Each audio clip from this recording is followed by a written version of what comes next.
Hello and welcome to the SaaS Marketing Weekly podcast with me, your host Ryan, the founder of Rocket SaaS. And today in the studio, we have Jess Chillman again, 2 episodes in a row. And today is a very short episode. We're doing Challenge Jess. One day I'll get you a jingle. Ding, ding, ding, ding, ding, ding. Challenge Jess. Where I'm going to give Jess a scenario as if she was the head of marketing for a SaaS business. And what would she do to help that company generate leads? So I've got my laptop here. The scenario is that you are working for a SaaS company that is relatively new in an undefined niche category. Small company, about 10 people headcount, possibly just raised funding, got a decent marketing budget of 10 grand a month. The situation is you've only currently got a handful of customers, typically built from the founder's personal brand. You've got no real lead gen engine happening here, not much of a strategy. Unfortunately, you've got very low search volume on Google because it's such a niche product, people are not really looking for it. And the challenge is, how do you create demand on a relatively low budget when nobody is looking for it? So Challenge Jess, tough one, but how will you go about that?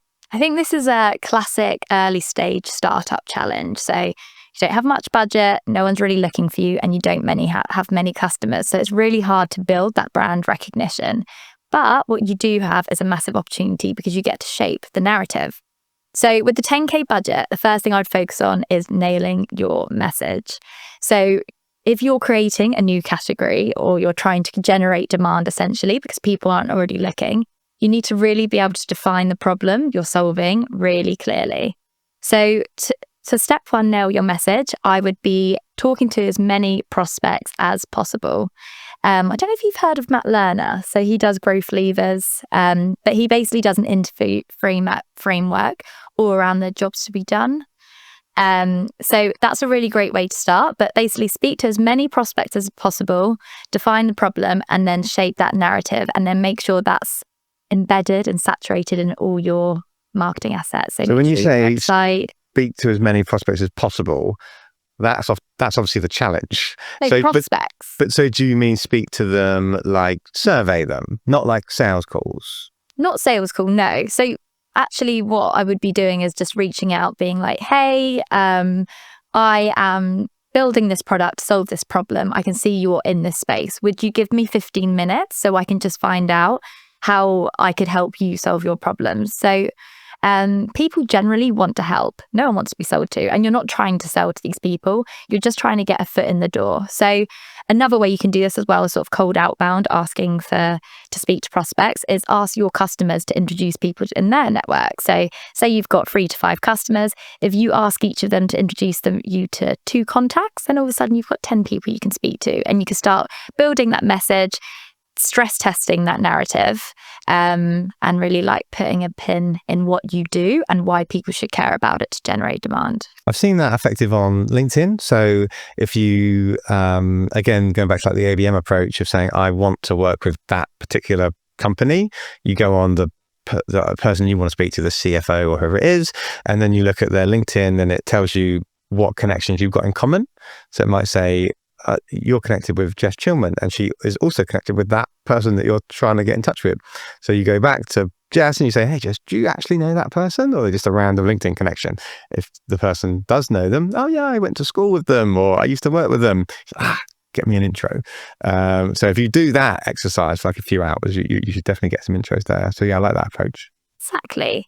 And then I think the second part is, once you've nailed your message, what I would do with a small budget is really lean on your founder.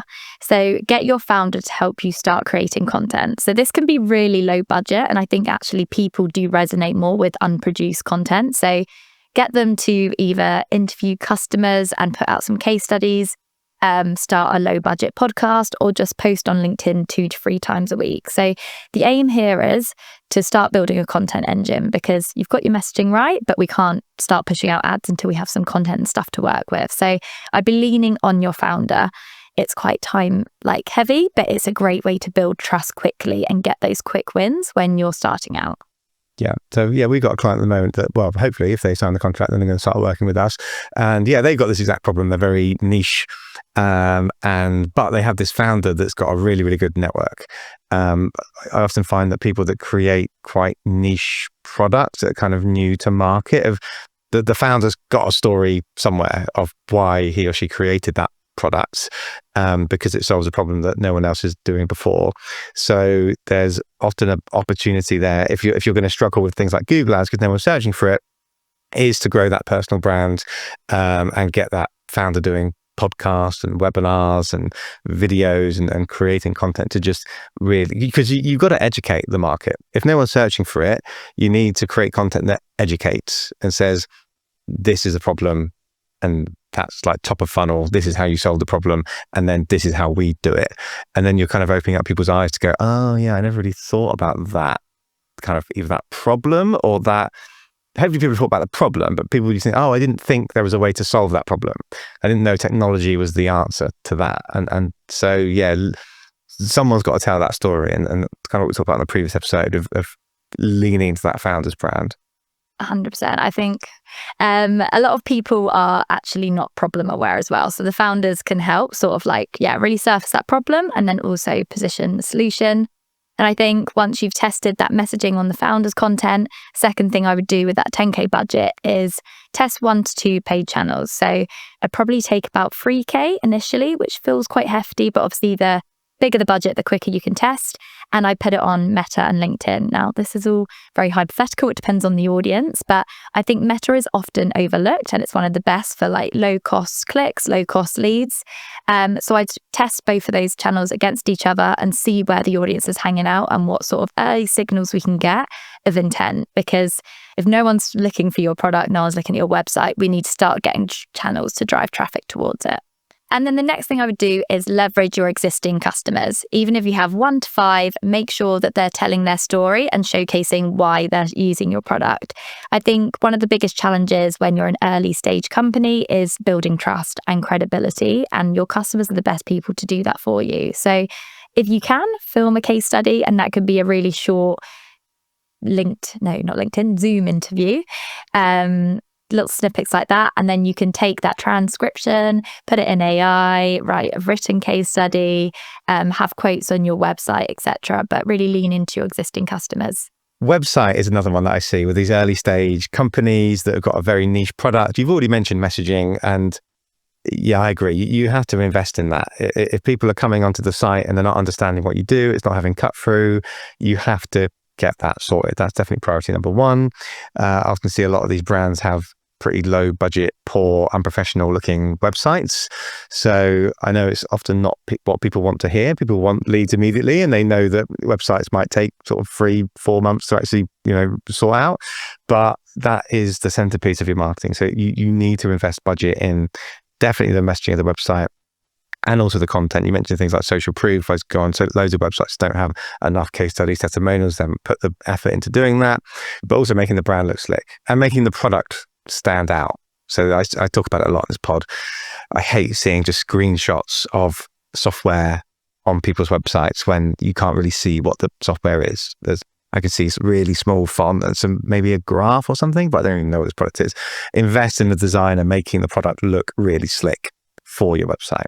So if you go onto slack.com, you'll see how Slack are representing their products on their website. They've got a really professional, amazing designer to make it look really, really beautiful and an amazing interface, and it's animated as well.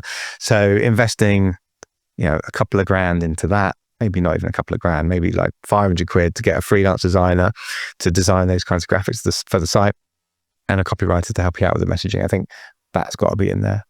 It is. I will just caveat that I have been at early stage companies where they've invested a little bit too early. So I think it's important to just know who you're selling to, because I think when you have free customers, by the time you get to 15, actually you've pivoted that product market fit. So it just depends on the stage, but absolutely it's your shop window. And then just the final thing is I would start a newsletter. So a learning out loud newsletter, once again, probably from your founder, to just share the product journey where you're building and you're answering your customers' queries. I think that transparency and putting that out there can be a really great way to build early advocates and adopters of your product. Because you've had a lot of success with one of our clients, haven't you, of doing a newsletter on LinkedIn recently. You've had a lot of subscriber growth, and that's a relatively niche product that people are not looking for. So I know you kind of coupled the success with like LinkedIn thought leader ads. So are you saying that that's a great way for a niche product? Because like I said earlier, you got to educate. So you got to create content. And I think a newsletter is a great way to do that. It's how Rocket SaaS, partly why we've grown our brand so well. The newsletter, saasmarketingweekly.com, as a plug, the shout out to saasmarketingweekly.com. We do a newsletter that goes out every Thursday to give people tips, educate them about SaaS marketing, how they can get more leads. So yeah, I find that if it is a very niche product, educational content rather than just sales content is you need to create that funnel basically. I would definitely agree with that. I think the way the LinkedIn algorithm works is any subscribers you have either to the personal profile where you're launching the LinkedIn newsletter or the company profile, it will push that first newsletter out to them to drive subscribers. So where building a mailing list can take a lot of time, a lot of effort, a LinkedIn newsletter is a really quick win to build, subscribers and educate them on your content, build that trust, build that credibility, and slowly start building leads as well for your business. Nice. Okay. So in summary, focus on positioning, messaging, creating educational content because people are not particularly, maybe they're not problem aware or they're not looking for a solution. And then 2 paid channels to drive traffic, drive demand. And then I think that gives you a really good mix where you can start testing what's working and start seeing results. Yeah, love it. All right. Well, thank you so much for coming onto the show again. And I know you're going to be a regular guest, so we'll see you soon.